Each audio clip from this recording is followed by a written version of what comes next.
It's Ed Graney, Mark Anderson from the Review Journal. Mark, 25 years later, we finally saw UNLV play Duke in basketball, and it didn't really go as well as perhaps Rebel fans would have wanted. Duke won this one also, by the way, but we're talking 94-45 and not a two-point win. Yeah, it's funny. They were showing video of the 90 championship game before, and I looked over the Duke bench, and they were watching that, and I thought, well, this may not be a good idea, because this is not the 1990 or 1991 UNLV basketball team, and that was clear today. I mean, Duke won convincingly from the start. No surprise. They were 24-point favorites, but it just, you could see the separation of the two programs, and it's just shocking how much UNLV has fallen since then.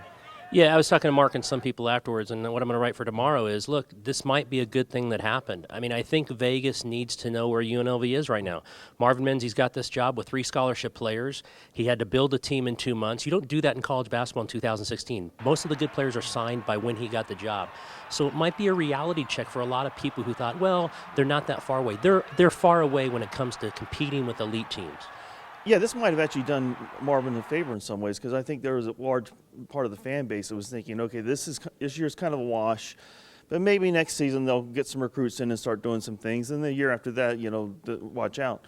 This shows them that he's got a big job on his hands, and he I don't think it's a surprise to him. I mean, he knows what the roster looks like. He knew what he's up against. But it shows the fans that this is not going to be a quick fix, and there's going to be some hard times ahead. And Mike Krzyzewski said something really interesting. He said his first 3 years they had a losing record, and then they took off. Well, that may be kind of what they're looking at here. I think they are looking 2 to 3 years, 2 to 3 recruiting classes. I've known Marvin for a long time. He can recruit. I think he has a good coaching staff. I think he understands the reality of the situation. UNLV fans are going to have to understand the reality of the situation.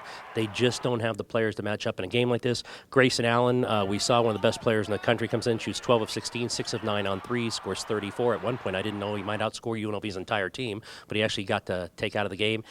Jalen Poyser, the only kid in double figures for the Rebels. It's kind of how we thought it would play out. The line grew to 24. We kind of saw the Sharps go on them hard, I think, at the end there to push it up. So I don't know if everyone thought it was going to be this kind of margin, Mark, but I think everyone assumed who would win the game and win it easily. Yeah, I'm actually surprised that Duke was as motivated for this game. I thought they would kind of come in, be businesslike, and leave with a 30-point victory and just, sort of get out of town. I think Krzyzewski did something brilliant on the flight over here. He replayed the 1991 semifinal game that Duke beat UNLV. Not the 1990 game. Not the 1990. Right.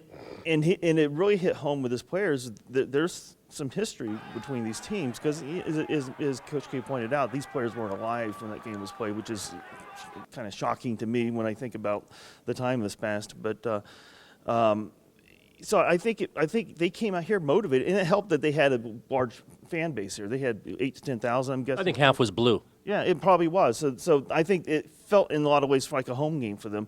But I do think that seeing that video motivated them. And another thing is Coach K pointed out, they're finally, other than Giles, they're finally healthy.